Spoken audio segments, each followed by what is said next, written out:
Hi, everyone, and welcome back to the Graduate Dentist Podcast, your go-to guide through real-world dentistry and a community amongst grads. My name's Erica Huynh, and in today's episode, we are joined by a special guest, Dr. Anikó Ball. Now, Dr. Anikó has been a big part of our dental community for quite a number of years now, known specifically for the extensive work she does for an area that affects all of us, but is often neglected, and that is none other than our back, our posture, and our ergonomics. Now, if you guys are anything like me, this is something we know we should take care of, but don't, because we're young, we're invincible, and we just want to get the job done, even if that means playing Twister and twisting ourselves into all sorts of awkward positions just to see inside the patient's mouth, get to the distal of that 2-7 cavity, or finding a good purchase point on that 3-8. And if you're anything like me, you probably shrug off those tense shoulders, that lower back pain, that niggling feeling you have between your shoulders. But we've probably also heard so many stories from other dentists who tell us about sneezing one day and doing their back, or having a random back spasm that had them laying down on the floor unable to move, and then being put out of dentistry for a number of months, or having to completely quit. It's easy to dismiss it and to brush it aside and downplay it because, that can't happen to me, right? But the reality is it can. I don't think we often realize just how much of a physical toll our profession actually can have on us. And as we often say on the podcast, how can we possibly take care of other people if we are not first taking care of ourselves? And so I know that my posture, my ergonomics, my core is something that I definitely need to pay more attention and take more care of. And I hope after listening to this episode that you guys do as well. Anikó shares so much insight on all the things that we are doing that are harmful habits that we might not even realize we are doing. And she shares a lot of tips and tricks on how we can better improve the way that we carry ourselves and the way that we work. Anikó is such a wonderful speaker, and I had so much fun interviewing her. So I hope you guys enjoy this episode as much as I did.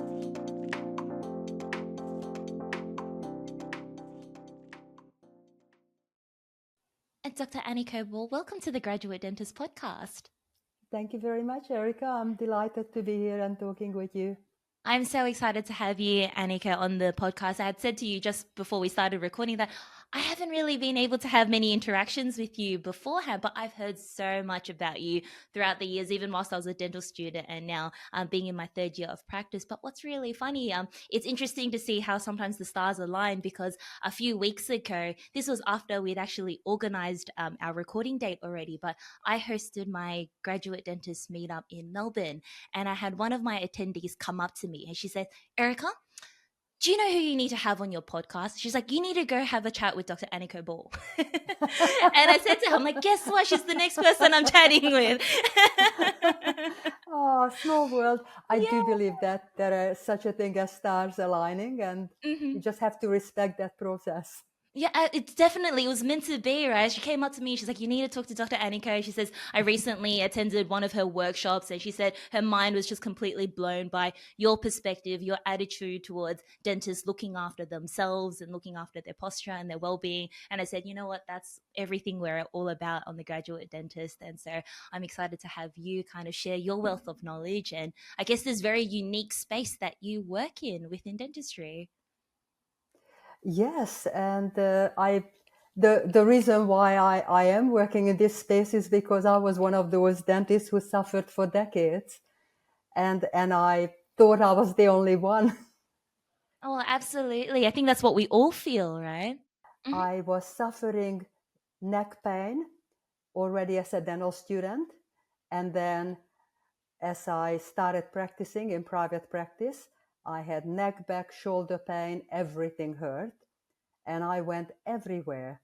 I went to medical specialists, specialist physical therapists, every kind of physical therapist you could think of, and worked out at a gym. I did everything to try and help myself, and no remedy lasted longer than a very short time. Everything was symptom relief, and at times I had to cancel patients, and I was on the verge of going into forced retirement when I finally came across what's called the Alexander technique, which is not heard of in our profession. It is now because I teach the inner ergonomic principles of it applied to dentistry, but it had never been applied to dentistry before. And I finally understood that I was moving and holding postures in ways that the body was not designed to do. And then I learned how to do it different, and I went on and did a lot of training, 1,600 hours of in-person training, and then I spent at least another 1,000 or more hours translating all that into dental and industry-specific application, and that's what I teach. And now I know, I used to think that it was just my bad luck. Something was wrong with me, and that's why I was in so much pain. I didn't know for a long time that most dentists are suffering in the same way. And that's how I got to do what I'm doing. Yeah, I feel like, as you said, it's whilst we think that it's just a unique issue, I've heard so many stories from senior dentists, even dentists that aren't all that much older than me, who have been practicing only for a couple of years, who talk about having instances of sneezing and then, doing their back, or, just collapsing one day because they had a back spasm. And it seems to be just something that gets overlooked at when you're young and you're healthy. You take it for granted that I can do anything and I'll pick myself back up and I'll be okay. But clearly, our back is so important, because without it, as you said, you can't work, you can't treat your patients.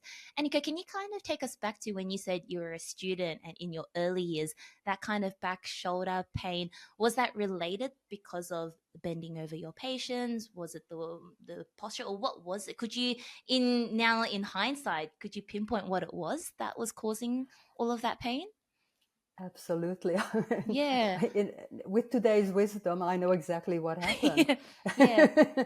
So what happened in my training, and I trained in Melbourne. If you're wondering about my accent, I'm Hungarian. I came to Melbourne as a teenager and trained at Melbourne Dental School. And we get very good training, except we don't learn how on earth you get your pair of eyes and hands into the patient's mouth without injuring your body. We just don't learn it. And so I think of myself, I remember I literally twisted myself into a pretzel. You know what a pretzel is? Yes. And to do the work. And of course, there was time pressure and demonstrators walking around and looking at you and making notes about you. So, a lot of stress and not knowing what to do. And that combination of physical posture that was definitely against what the body was designed to do, but who knew that there is a design to the body? It's almost like getting into a car without knowing road rules or how to drive a car, and they say, well, just get on the road. And in a way, that's what happens to dental students. And also the stress of it, because when we're stressed, and dentistry as a dental student and a dentist can be very stressful, there's a contraction of muscles. And so the physical and mental emotional combination means that we hold, and the fact that we hold postures for lengthy period, because you can be in a terrible posture momentarily, but then you come back to neutral. But in dentistry, we hold those postures. So it's that combination that did me in. And something to add to what you just said, Erica, when I first started running my workshops and beginning my educational programs, I expected my generation of dentists to come to me thinking that this was just something that was for the more mature dentist.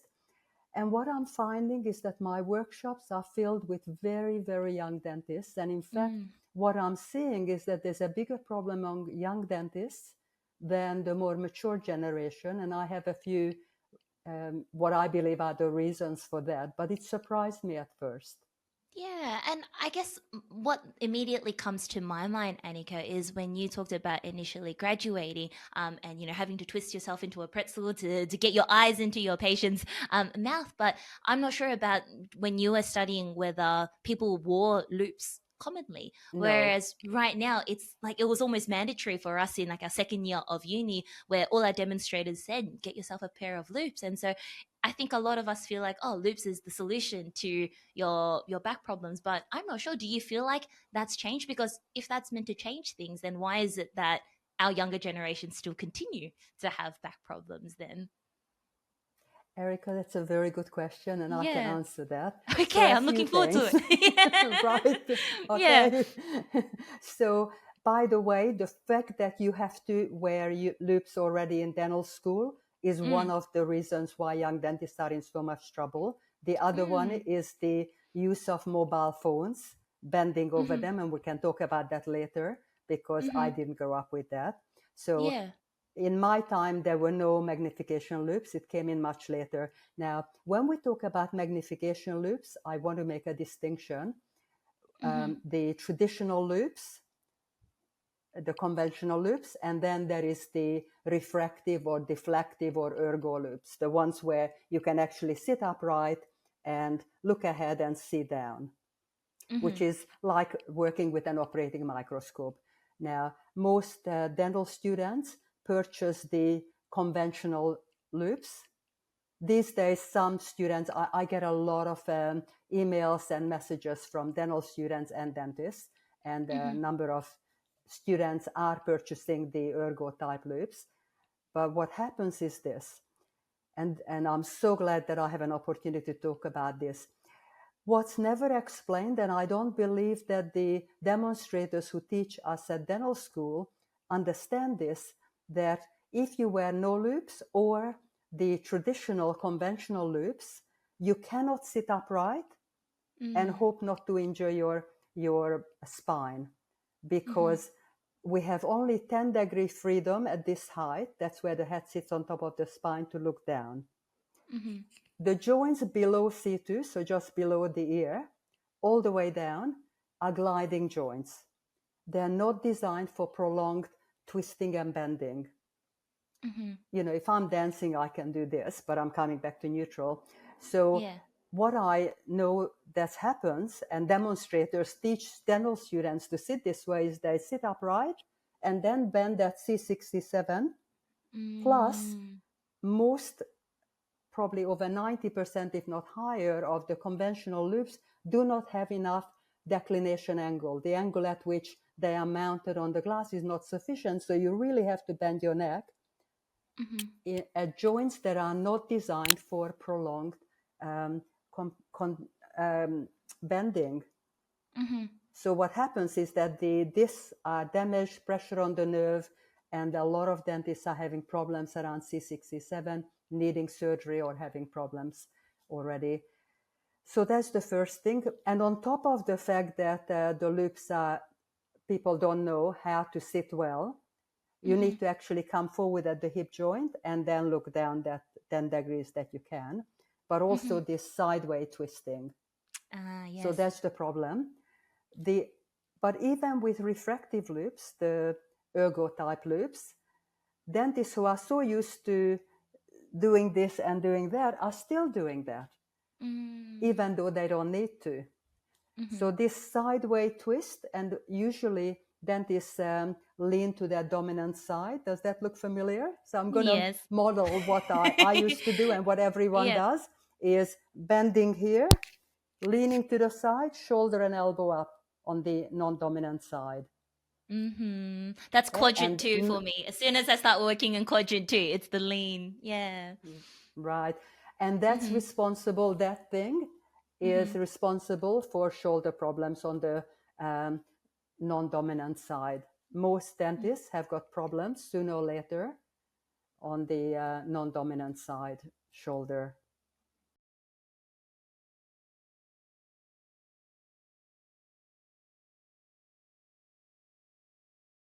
There's a lot that comes with leaving university and properly adulting that no one really prepares you for. As a new grad with an income and newfound responsibilities we don't know what to do with, managing finances can be really tough.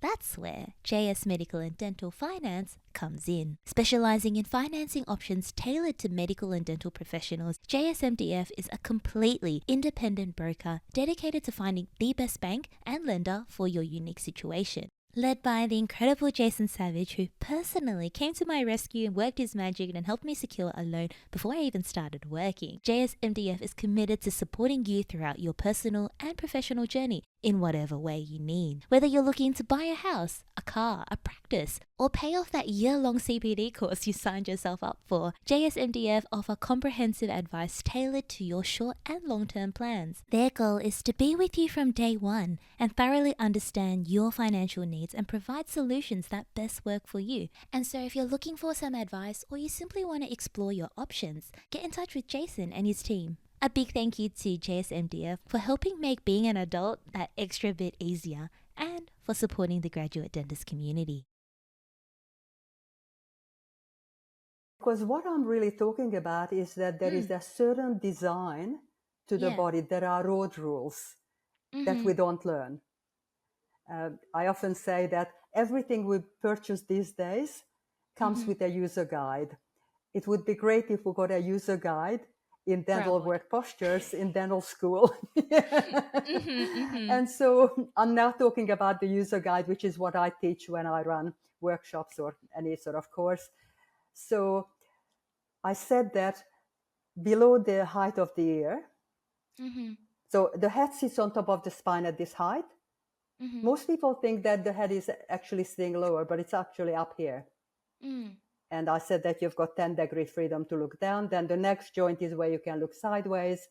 And then below C2, every single intervertebral joint is a gliding joint, not designed for prolonged bending, twisting, leaning to the side. We do damage.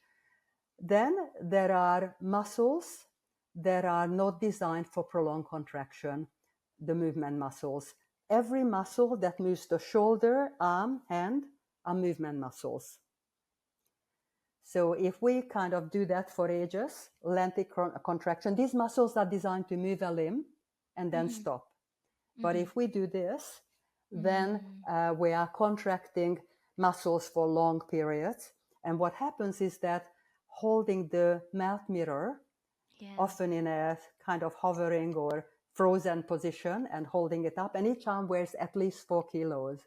So holding up an arm that's minimum 4 kilos against gravity, contracting movement muscles for lengthy periods, patient after patient, we get inflammation, chronic pain in the shoulder. I had burning pain on my left shoulder. I'm right-handed.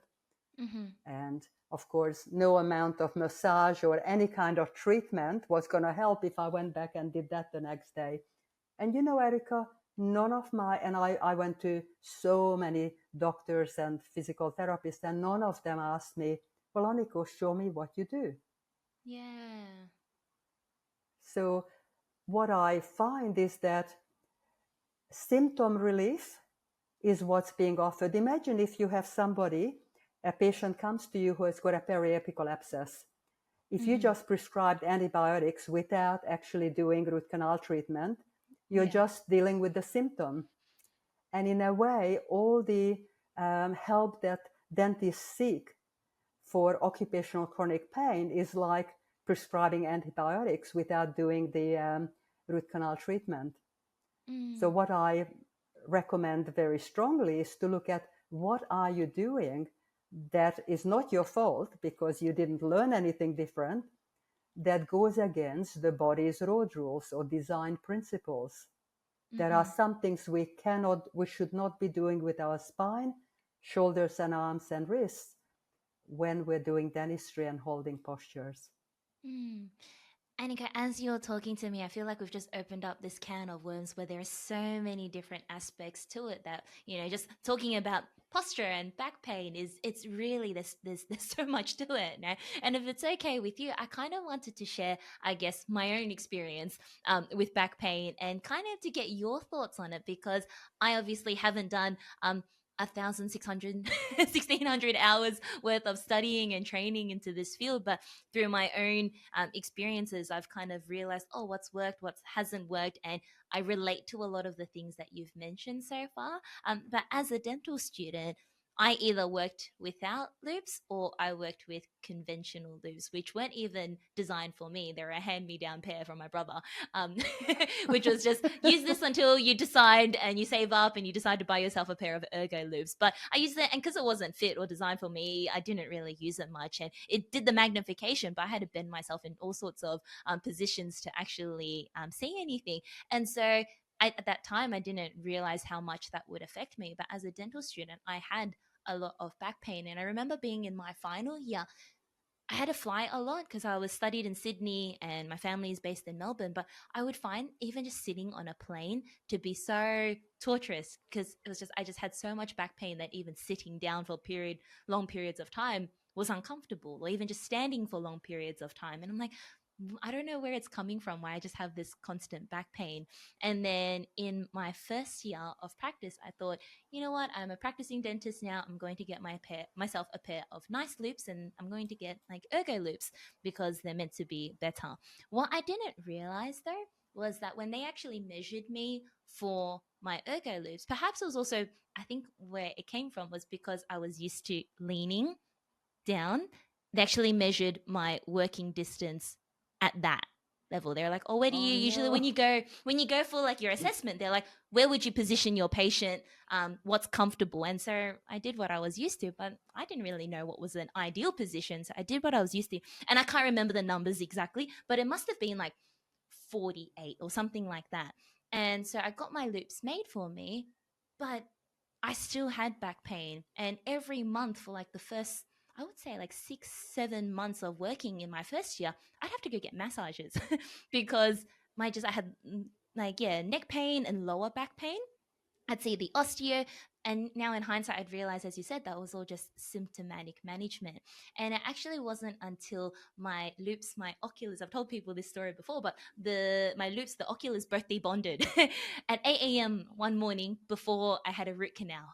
And I was like, oh my goodness, I don't have my loops. How am I going to function? And I had to send my loops back to the company, and it took 6 to 8 weeks for it to be remade. And during that time, I decided, you know what, I actually think I need to invest in a second pair of loops because I realized without my loops, I cannot function and I cannot do work. And I'd rather have a backup pair. So when I got remeasured for a backup pair, I said to the reps, even though I had those pairs of loops, I still had back pain. And I feel like my position wasn't correct. So they actually measured what it was, what my working distance was. And they said I was initially measured for something like 48, but they said that the number that was actually made was less than that. And then when they put me into an ideal position, they said I should actually be working at 51. And so then when I got my new loops made, it was at a different position where I was sitting much more upright. And since then, I've realized, oh, I don't have back pain like I used to. But having said that, I still find myself guilty of doing all the things that you said. I still do the lean. I still twist myself into unideal positions when working on certain teeth. That pain on the non-dominant side when you say from moving the mouth mirror, oh, I relate to all that so much. And perhaps later on in the episode, I kind of wanted to dive into things, your opinion, I guess, on when people talk about like strengthening your core and doing exercises, going to the gym, doing Pilates and whatnot. But I know that was a lot of information, Anikó, but I kind of just wanted to share like my experiences and get your take on, as a professional working in this area. You probably hear my story a lot. I'm glad you shared it because I'm sure that many of the audience who will be watching and listening can relate to that. And I actually did some training for a couple of the companies that provide ergo loops and train them how to measure up to make sure that they actually get the right, well, it's not so much right position as something where you're actually not leaning forward. There's a way of sitting that is how the ergo loops are meant to help you. And then of course not every rep understands this, and also one of the problems I've come across is that if they measure too long a working distance, even if they measure you sitting upright, and something that I'll mention when I say upright, and I'm going to exaggerate, see what I'm doing here, I'll pull myself up. That's not an upright, that's a forced upright. I have now used superficial movement muscles of my back to pull me up, but it's not sustainable because movement muscles cannot have long-term contraction. And I've had a number of dentists who contacted me who are measured up like this and are in agony. So it's a comfortable upright, not a collapsed upright and not a forced upright that should be measured. But also another problem is, and I hope that you weren't measured in with too long a working distance, because you don't want to be locked in under the headrest.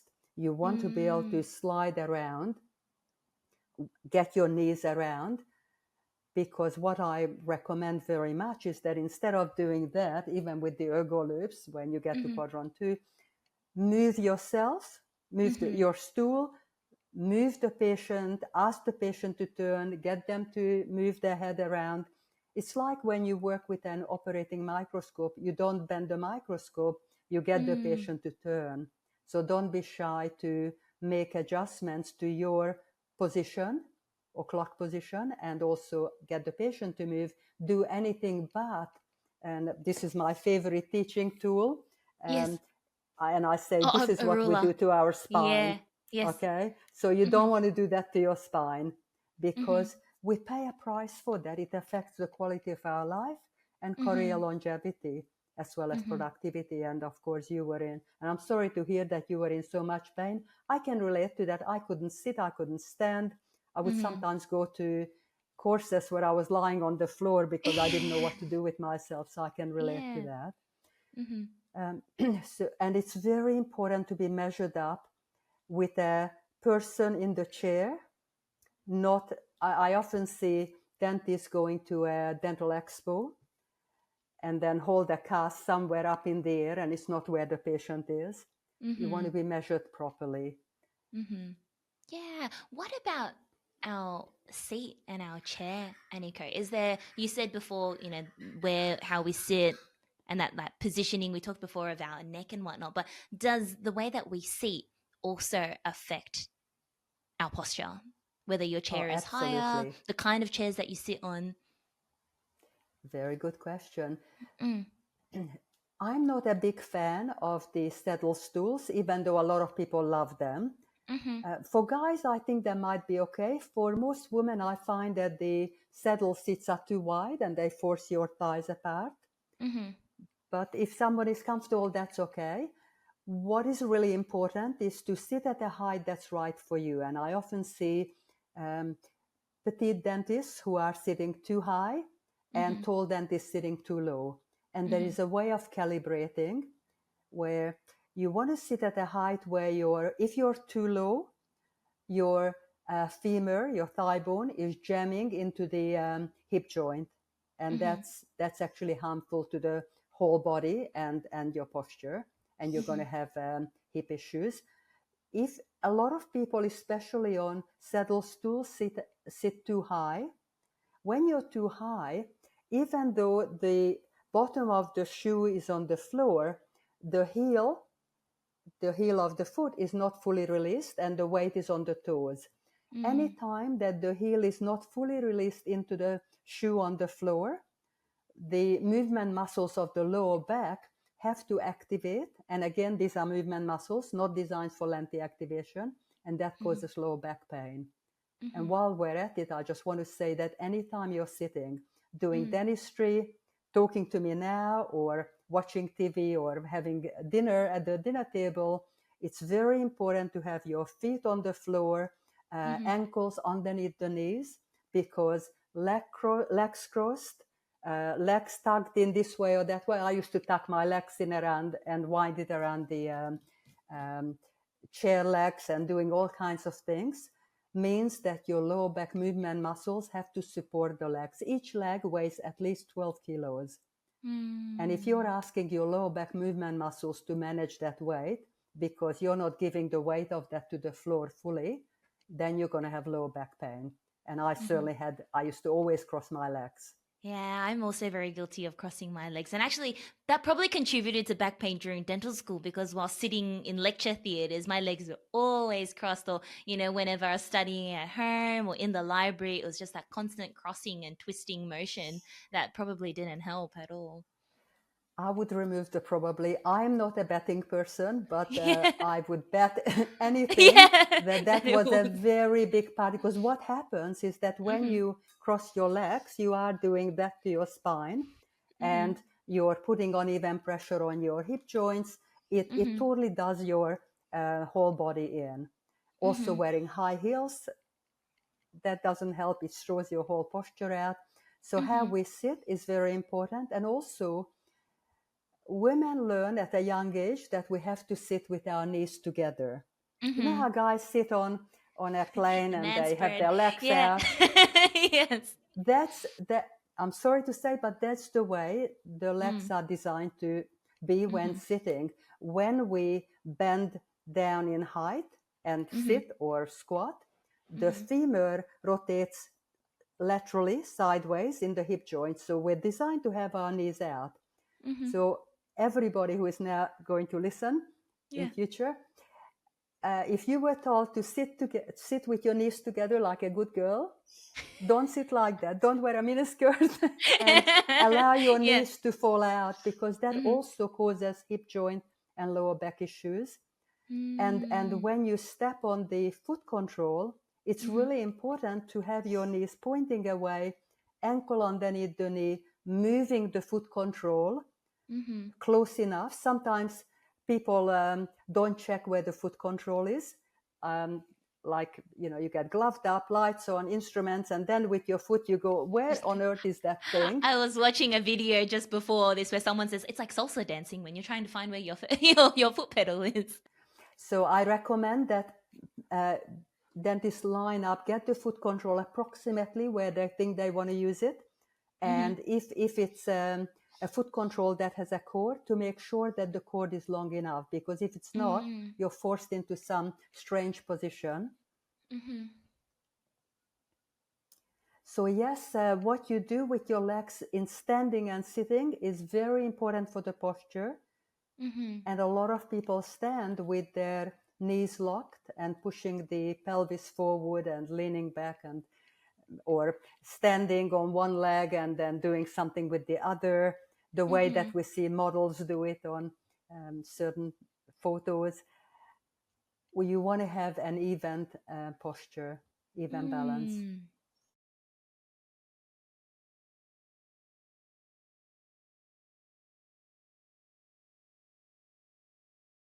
I often say on the podcast that the more I do, the more I realize just how little I know, and how dentistry is just one of those careers where you never stop learning. But let's be real, getting the right training can be expensive, time consuming, and sometimes just straight up overwhelming.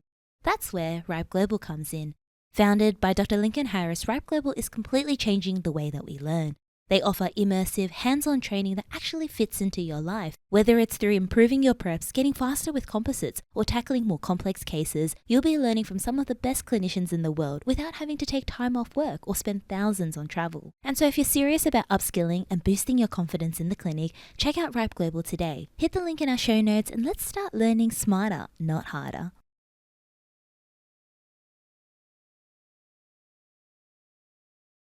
There's so much to it, Anika. I don't know whether this is a loaded question, but I feel like we've covered so many things about things that you should do, things that you shouldn't do. Do you think there are, if you were to give our listeners like 5 top tips in terms of things that you could do, very easy things, like a lot of our listeners listen on their drive to work, right? This is their early morning listen as they get to work, and I'm sure everyone's sitting in their cars already. Oh, how am I seated, my posture and everything. What do you think 5 really easy implementable tips they can do as soon as they get into the clinic and start working on patients? Things that they should check with, we mentioned before, your chair or how you're positioned, how you carry yourself. What do you think? Well, number one is you have to train yourself not to cross your legs.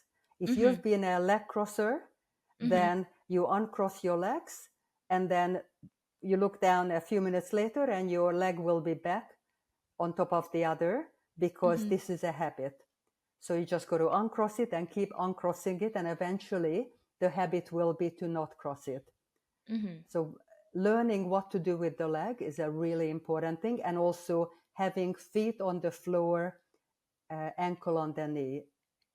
whenever you're sitting. Also, not leaning backwards, like sitting like this.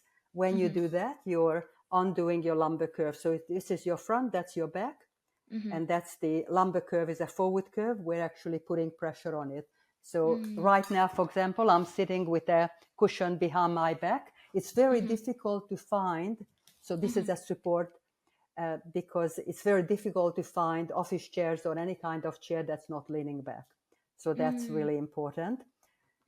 A very big one is the mobile phone.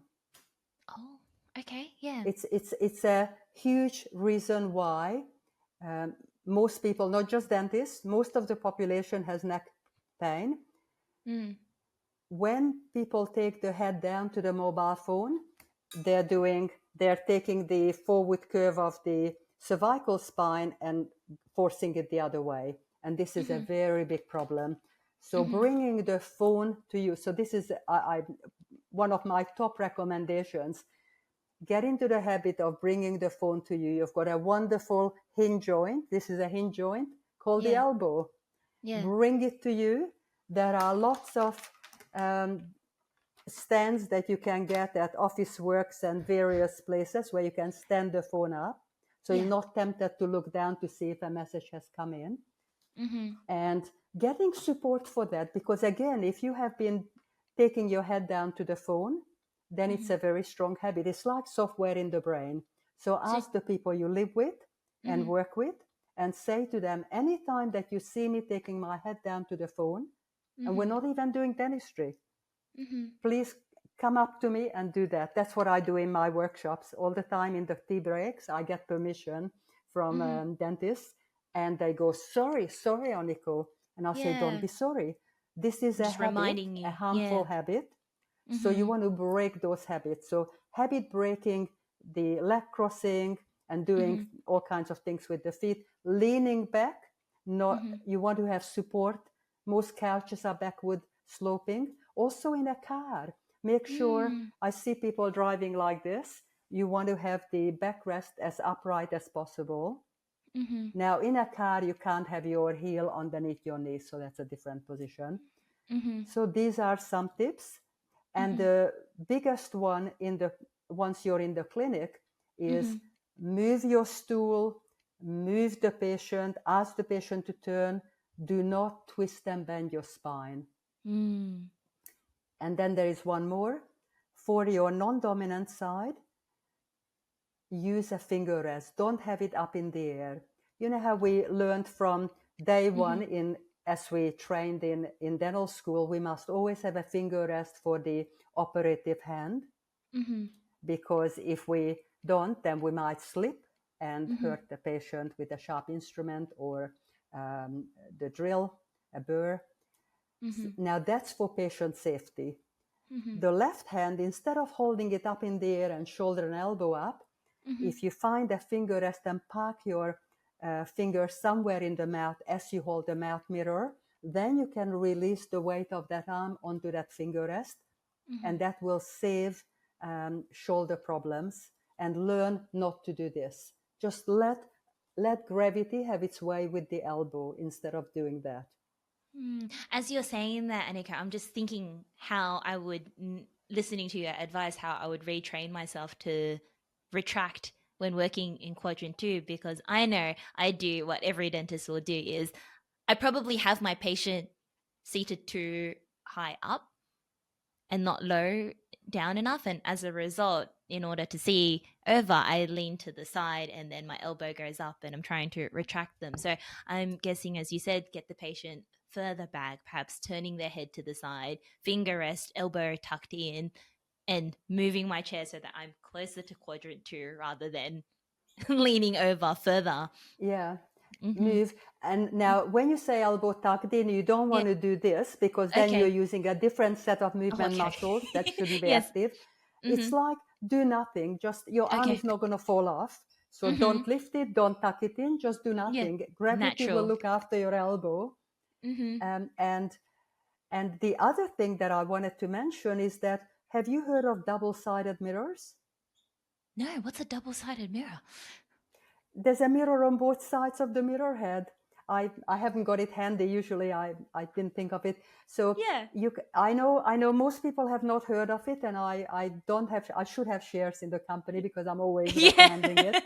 Yeah. Several companies sell it. So you can get these mirror heads, and there's a mirror on both sides, and then just attach it to existing handles. What's great about it is that, I'll see if I can demonstrate. So if you've got a single-sided mirror, and especially in, for example, let's say quadrant 2 Quadrant 2. buckle. You're retracting it, but you can't see. You're retracting. Whereas if you can turn it around, you can do that. Quadrant 3 buckle, you again, you'd have to do that, or quadrant 4 lingual. You simply turn it around, and then you don't have to do that. I highly recommend double-sided mirrors. Yeah. That sounds like such I an call it, incredible and simple invention, Anikó, because it's just you can retract and you can see at the same time rather than having to sacrifice one or the other. absolutely. Yes, so these are the little things that make a difference. Absolutely. I wonder, I guess a lot of us will have, I'm sure you hear it all the time, give you the excuse of, oh, but my patient says they can't sit back, or, but my patient needs to Yes. be this way. How do you manage those kinds of conversations? What, I guess if we talk about your patient interaction and getting your patient to position and move around, some people, I guess, because we don't want to, I guess, what's the word? Be a nuisance to our patients or be overly demanding, or we want to look after them and appease their needs, right? Do you have any advice on managing those conversations where patients say, I can't lean back, or I can't, that's too far back, I need to sit further up? I do, and this highlights the importance of excellent listening and speaking skills, communication skills. So the first thing before we talk about communication skills, what we need to have is an utter respect for ourselves. The patient, and I believe in the gentlest and most caring dentistry. However, what I've learned is that patients are there only for a short time. We're there day in, day out, and this is our career. So we need to just have a belief and an understanding that we have to look after ourselves, and we pay a very big price for doing this. And what I also want to say is that there is something what's called cumulative trauma. When you're doing things that your body wasn't designed to do, moment by moment, there's micro trauma happening at a cellular level. And at first, you don't feel the consequence of that. By the time you feel it, it's been going on for a while. So it's going to accumulate. So we need to try and get our patients to do things. So what I would say, because I used to also do what you just said, and next day I couldn't move. So saying to, let's say, Mrs. Smith, so we talk, it's very powerful to talk about somebody else. We don't say, Mrs. Smith, you should go back. Mrs. Smith, many of my patients say that they don't like to go back. So you're talking now about somebody else. And what I find is that most of them don't like the chair going back too fast. And that's one of the big reasons. I'm not sure if you're aware of that, that they go down too quickly and come up too quickly. And then when I reassure them, so you're still talking about somebody else, but it's like a children's story. You're planting seeds. Yeah. And when I reassure them that I'm going to take them back very, very slowly, and then we'll come up very, very slowly, they are surprised, pleasantly surprised how comfortable they can be. And Mrs. Smith, the reason why I'm asking is that when I don't have the chair back far enough, I can't move the next day. And I really would like to, and I'm looking at my career being shortened. So, you can talk about something. And Mrs. Smith, I love looking after you, and I hope to do that for a long time. So I wonder if we could just very slowly put the chair back a little bit and make sure that you're really comfortable. Now, if you have somebody, and usually they'll say yes, but if you have somebody that you absolutely can't, then, and of course, it's too much to talk about it in this conversation, but in any case, in all my training courses, I teach dentists how to stand and bend. in a lunge. And that's a way that you can do extractions as well and use the power of your hips and not use your arms at all, because a lot of dentists injure themselves generating all the force from the shoulder and arm. So there is a way of doing it, but you just want to have communication skills. Yeah, actually, because now that I know you said that it's a whole nother topic to dive into, but obviously when we do extractions, most of us are standing up whilst doing extractions. But even in conversations with some of my friends, they'll say, "Oh, I do scales and cleans standing up," or sometimes working on anterior composites or something, we'll say, "Oh, I prefer standing up," or I often see our DAs will stand up. I guess, is it bad to do that, or is it just, again, as you said, the way we position ourselves if we were to be standing up whilst working? Great question. There is a special way of standing using joints that are designed to be bent and not bending the spine. And I see how most people stand, and it's not great.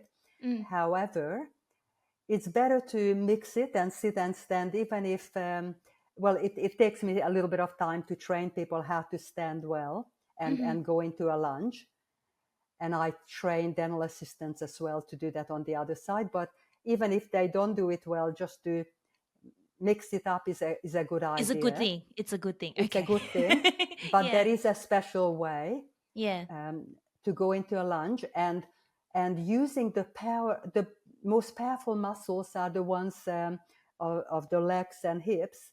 And when you move ever so slightly at the hip joint as you stand in a lunge, or imagine that you're moving, you're transferring all that power into your arms. And when I train dentists, I get them to do the usual thing when they're generating all the force for the extraction from their arm. And then I say, do nothing with the arm and use the power of your hips. And they are amazed at how they don't have to do anything up here, but use the whole body to help them. Anikó, one thing that we talked about before, you mentioned it in passing, but actually just reminded me, I've got so many questions for you, Anikó. This conversation has been so fascinating, and I hope you don't mind me bombarding you with all these questions. Something I think actually gets perhaps overlooked is, so far our entire conversation has been, how do we look after ourselves? How do we, ensure that whatever we do is protecting our body so that we can have a long and fulfilling career. It was brought to my attention maybe a few months ago that whilst we may curve ourselves into pretzels to look after our patients, our dental assistants do as well. And it was particularly apparent because one of my favorite dental assistants that I work with is actually significantly taller than I am. And she said because of that, it was just brought up one time because she mentioned in passing that she had a bit of back pain, and I asked her a bit about it, and she says, "Oh, it's because when she works with me, because I seat the patient a lot lower, because I'm a lot shorter, she can't get her legs underneath the dental chair. And so she has to do a slide, and she sits cross-legged and on an angle in order to suction for me." Where she says when she assists one of the other dentists who's a lot taller, she can position her legs straight, underneath the patient chair and have that freedom to move around. And I didn't really know what advice to give her because I don't want her to be sacrificing her posture with working with me. And I didn't know if the solution was that she just can't work with me anymore, or if I just needed to grow taller. But do you have any advice, I guess, for dental assistants, or advice to our listeners as dentists on things that we can help and teach our dental assistants so that they've also got correct posture when they're assisting us? Because they're in a very different position coming from a different angle.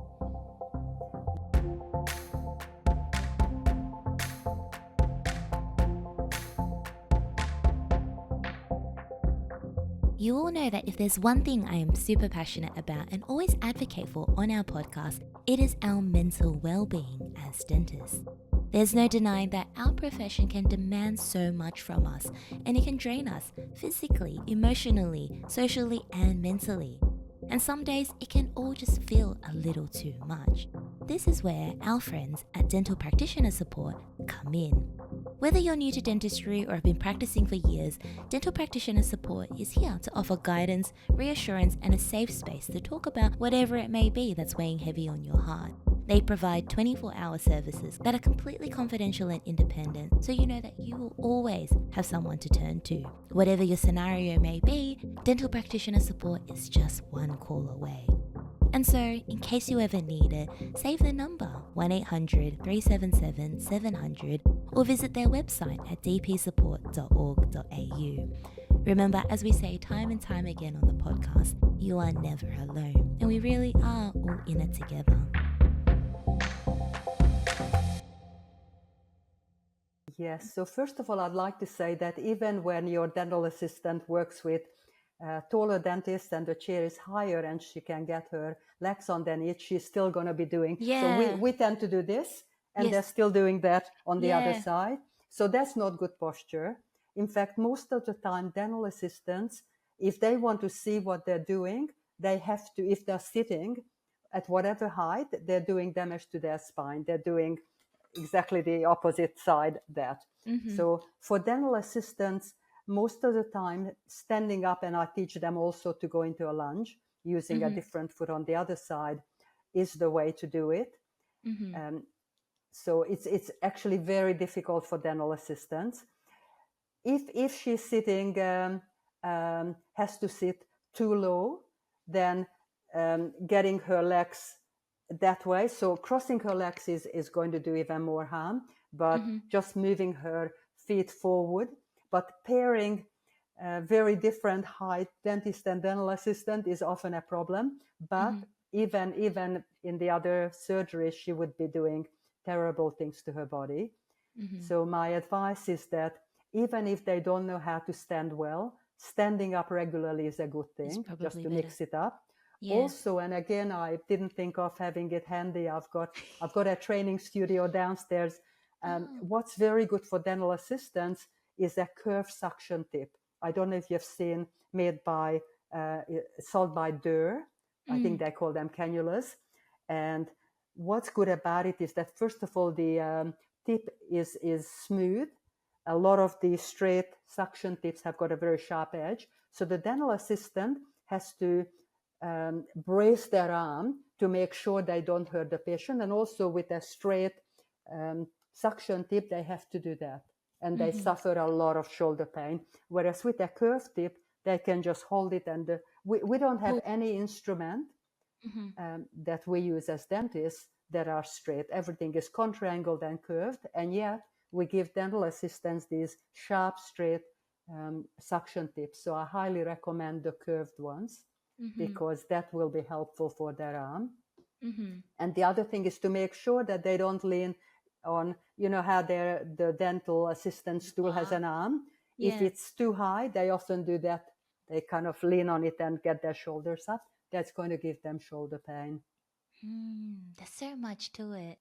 It's so funny, Anikó. It's I think I was telling one of my patients this the other day, but I remember growing up, my parents both run a grocery store, and a lot of their life, whilst they work at the grocery store, there's a lot of manual labor involved where they're picking up boxes, they're putting it down, and they put a lot of strain on their body. And growing up, my mum would always say to me, like, Eric, I should say it to my brother as well. It's like, you have to study hard, you have to, go to school, become educated, so that when you grow up, you learn to work with your mind, and you don't have to do manual labor. You don't have to put your body into, these twisted positions and have to pick up all these heavy boxes and, work with your hands. And it's funny because then my brother and I look at each other and we're like, we did all that studying, and yet we're still doing the manual labor. Oh, absolutely. There is such a strong physical component to our work. And of course, there is also the fact that a lot of patients come to us who are frightened, and they often cover up their fear with some kind of prickly, at times seemingly hostile behavior, and we take it personally, and it's not personal, they're just scared. And learning how to momentarily just bring your own temperature down and then talk to your patient in a way that can bring their temperature down is really helpful. Absolutely. There are so many things to it. Anikó, one thing I wanted to ask you about is, throughout our conversation, you've talked about ways that we can break bad habits, good habits that we can practice. We talked about, how your chair positioning, wearing ergonomic loops. We've targeted a lot of those things about how to respect, I guess, your body's natural posture and anatomy and the way that it wants to be positioned. I said at the beginning of our conversation that one of our attendees at our Melbourne meetup had come up to me and recommended you. And one of the reasons was because during the meetup, we did a interview with Dr. Sui Ong, and he talked a little bit about his weightlifting journey. And his story, his back pain story, was that when he had an incident where he had a back spasm, he'd realized that, okay, he had to go do something. And he realized that just getting loops was a bit of a band-aid solution, but he sought to, I guess, strengthen his body. And he went to the gym, but he's like, I'm not a gym person. And he met someone who recommended that he go into weightlifting. And he really loved it because it was a competition, it was a sport, something that he was passionate about. But he realized that through, I guess, strengthening his muscles and his core strength and everything, it then helped him be better positioned when he was doing oral surgery and the likes. And I related to it in that oftentimes I hear people saying, oh, you should go do Pilates or you should go do yoga. And I could never get into it. But last year, as part of one of my missions of taking care of myself, was finding a hobby that I enjoyed that would also incorporate fitness and look after my overall health and body, was I got into aerials. And one of the things that I realized with aerials was it also helps, I guess, condition and train a lot of core strength, upper body strength, the way that I hold myself.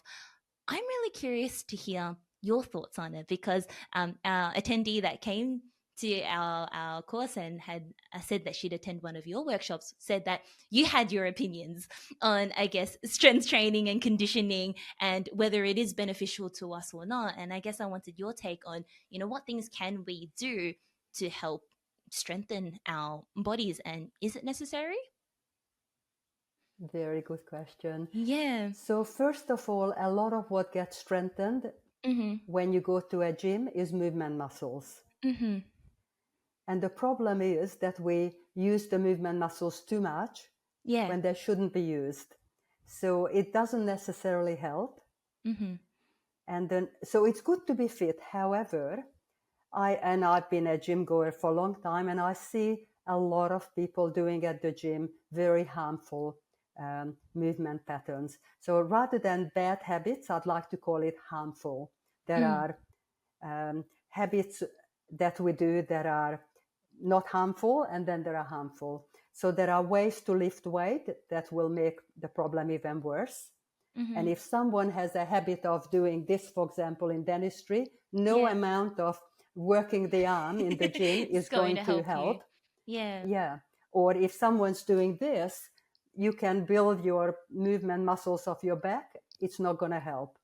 So in combination with learning how to recognize and change harmful movement habits away from the clinic and then in the clinic, and then working with a trainer at a gym, or doing a Pilates class with a Pilates teacher, or doing a yoga class with a yoga teacher who understands body mechanics. And what I mean by that, for example, a lot of yoga teachers have no idea which joints are designed for bending. So if they tell you that you should stand and have your legs straight and then touch your toes, what you're being asked to do is to bend your spine to get there. You should only touch your toes when you have bent at the hip, knee, and ankle.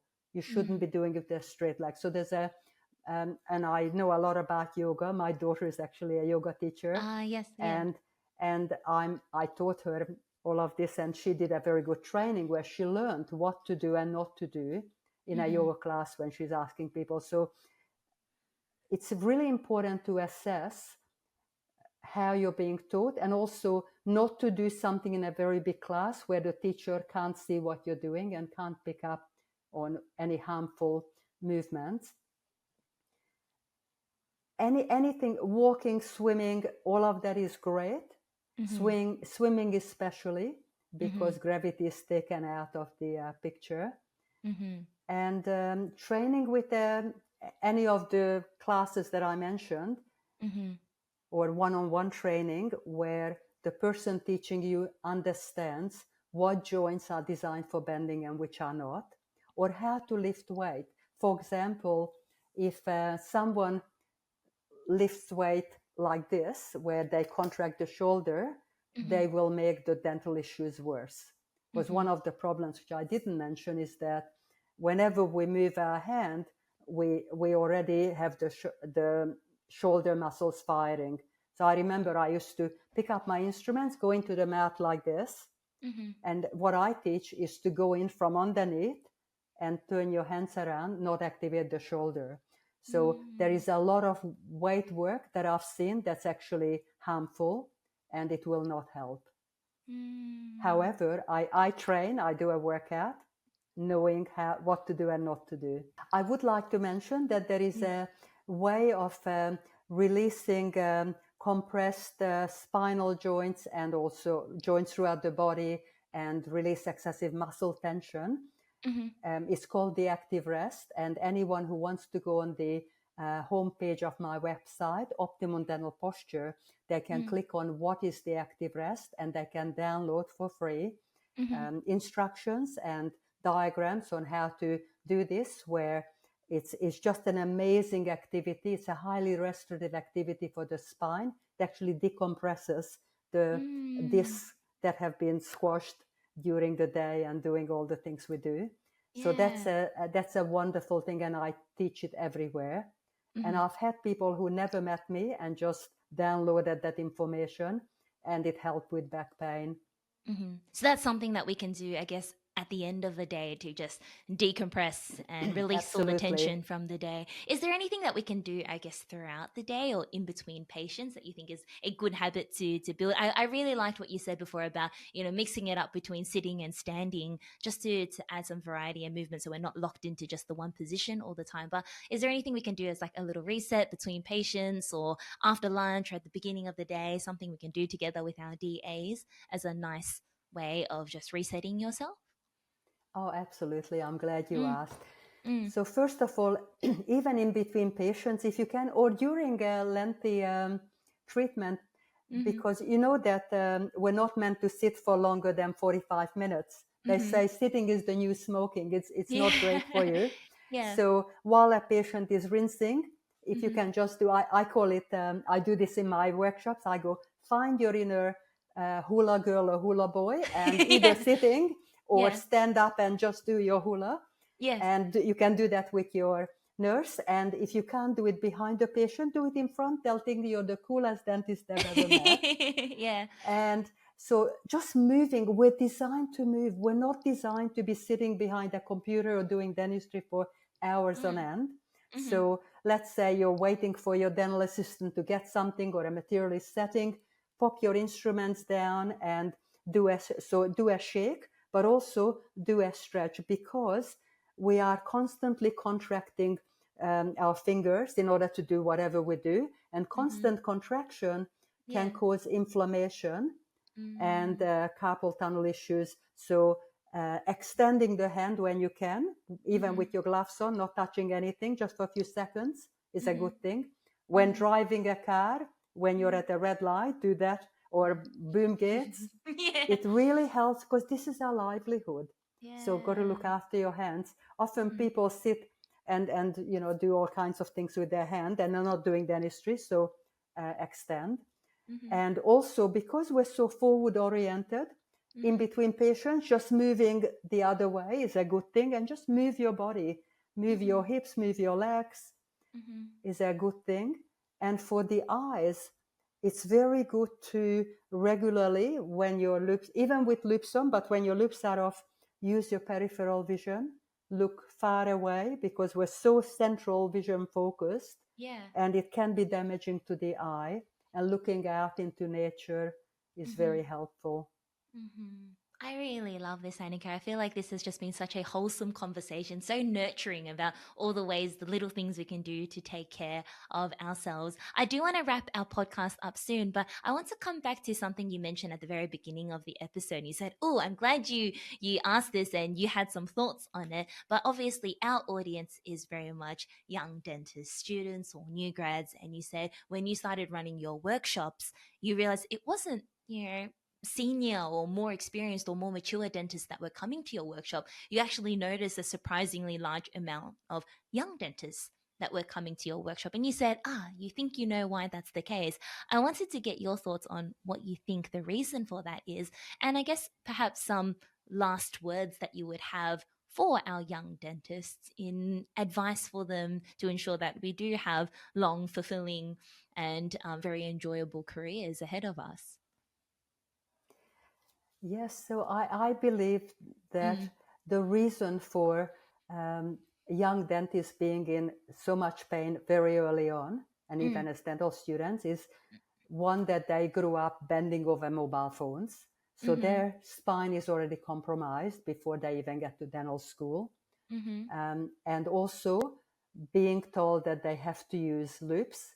mm-hmm, And often the loop companies that come into dental school and measure up, they're not providing loops with adequate declination, and they're not telling you, and the dental school isn't telling you, that you cannot sit upright mm-hmm, with loops or without loops. You need to come forward at the hip joint and then look down. mm-hmm, So sitting upright with or without regular loops, and especially if you don't have enough declination, you're going to be in pain. So that's mm-hmm, something. And there is so that's why. And also the generation that's been training in the last so many years has grown up not only with mobile phones, but spending a lot of time in front of devices. mm-hmm, The generation, and I grew up with, before mobile phones, there were no computers. mm-hmm, There was a lot more outdoor activities, sport, movement. So I think the younger generation, for the most part, is moving less. And then in between patients, when there is a break, mobile mm-hmm. phones. So Yeah. all of that, I believe, is contributing to the problem that's greater among Mm-hmm. the young dentists than the older generation. Mm. The other component that I wanted to mention, I Oh, briefly yes. mentioned at the Yeah, go. start, Mm-hmm. is the stress. Mm. Even when you learn how to sit well, stand well, when you're feeling stressed, Mm-hmm. the circulating adrenaline and cortisol, the stress hormones, cause a contraction in the body, and that affects our physical, mental, emotional wellness. So just learning to recognize um, early signs and symptoms of stress, and then even just something as little, and I do this a lot, is noticing the in breath and the Mm-hmm. out breath, and just following the breath for a few moments, and then noticing the way chest rises and falls, and imagining or thinking that every breath you take can soften the body.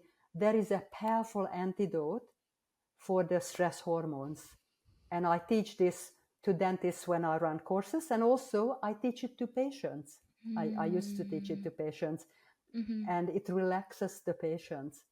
So Mm. managing the stresses and understanding that when a patient isn't very lovely and friendly towards us, it's not because it's a personal thing, but they are frightened. So understanding that and softening inside about it Mm-hmm. also help.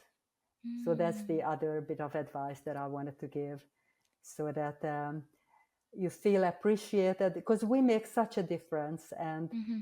sometimes I read on Facebook in various dental groups that often young dentists, or even dentists of any age, feel that they're not appreciated by their patients and they try so hard.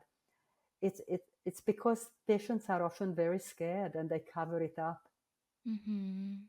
Yeah, I think that's a nice, almost like simple exercise for our listeners to have before they go to work today. Is just take a few moments before you get into work, before you leave your car, do some breath work exercises, soften yourself, put yourself in the right mindset before you tackle a big day. I know I said that was the last question I had for you, Anikó, but I actually thought of another one as you were just telling that story just then. But you've reminded me that obviously you work with clinicians day in, day out, and I'm sure you hear a lot of stories. And I often ask our guests is that, I guess in recent times, or not even recent times, I guess throughout your journey of working in this space of running Optimum Dental Posture Is there a particular story of a dentist that has really stuck with you, something that you thought was really compelling or eye-opening or left a mark on you that you think would be beneficial to share their story with our listeners? Yes, there's actually one story that has been on my mind in the last Yeah, few days, is that yeah. um, there was a dentist who was almost on the verge of having to have right shoulder surgery, right-handed. And she reached out to me. And what I always ask is, can I have a few photos of you working? And I tell them front, back, side, whatever. And what was obvious, and I can see it immediately in a photo, is that she did a little twist, a lift and a twist like that. I'm exaggerating just so that you can see it. It was a little bit more subtle. And I could see straight away that that was a very harmful habit, based on what I know. And I taught her how to, I didn't say that I'll guarantee that you can avoid surgery. However, even if you do have surgery, you need to know what to do and what not to do with your shoulder and, of course, the whole body. And what was really interesting was that she was living quite a distance away. So I taught her online for a lot of it. And then she came down and I did some in-person training. And then we had the lockdown and didn't see her for, I think, another year. Yeah. And anyway, she didn't have the surgery. And Oh, there you she's go. and she's transformed, not only physically, it actually surprised me, almost shocked me, to the degree to which she was just freed up. Because when you're in pain, it affects, I know I lost my sense of humor, you're a different person. And she Yeah. was just physically and mentally, emotionally transformed. And I thought, well, I didn't expect that, but I was just delighted. And just recently, another dentist has contacted me about a possible big shoulder problem. And I'm hoping that it will be a similar good story. Oh, that's really wonderful. How heartwarming, Anika. And I'm really grateful to have this conversation with you today. And really glad that we got to dive into all the topics that we did because again I think particularly when we're young it's easy to fall into the trap of thinking oh that's not me and that can't be me. We think we're young, we're invincible, we're so focused on our clinical dentistry and upskilling and doing this that and the other and treating patients that we don't realize the huge toll that this can have clearly, as you said, even on just your emotional and mental well-being as well, and your attitude and how you treat patients, and that leaks into all other aspects of your life. And so I'm glad we've given light to this topic and really emphasized the importance of it because it does matter, and perhaps we don't realize how much it does. Absolutely. And one Yeah. last message, a tip I'd Yeah. like to share is Yeah. that sometimes you do your very best and it's a Hmm. difficult case and it may not turn out the way you hoped, or somebody isn't happy with something. And rather than we've got an inner critic that can be very, very loud. Hmm. So instead of telling ourselves off, once we're in the car or somewhere private, to put your hand on your heart and say, sweetheart, look, I learned I used to be very critical of myself. I was my own worst inner critic. Mm. And, um, and I've learned now to be kind with myself, to be compassionate. I go, sweetheart, that was a very challenging case. And you wish that it turned out different, but you tried your very best. And maybe next time you could try this or that and do it different instead of calling ourselves names and, feeling bad. I'm not saying don't do the best you can. However, don't berate yourself for being human. And there are so many factors that come into it. So hand on the heart and say, sweetheart, that was really tough. You did the best you could. Oh, I love that, Nico. That was so so kind and so soft and so heartwarming. That was another warm hug from you. Then I think a really wonderful way of ending our episode. Thank you so much for all the advice, all the tips and insight you gave today throughout our conversation. I've really enjoyed it, Annika, and I think our audience will also really love listening to everything that you've told us. Oh, well, thank you. It's been a pleasure talking with you. And I wish your audience and yourself all the very best. May you be happy and well and enjoy life and have a wonderful long career. And thank you guys so much for tuning in to another episode of the Graduate Dentist Podcast. I really hope you've taken something valuable away from this episode and that you feel heard, you feel seen, inspired, and optimistic about our journey as graduate dentists. As I always say, we're in it together. So let's spread the word, let's share the love, send this to your friends, your colleagues, and those who are on a similar path who you feel may benefit from being part of the community. I'd love to hear your thoughts, so send me a message, and we'll see you again in 2 weeks' time for another episode.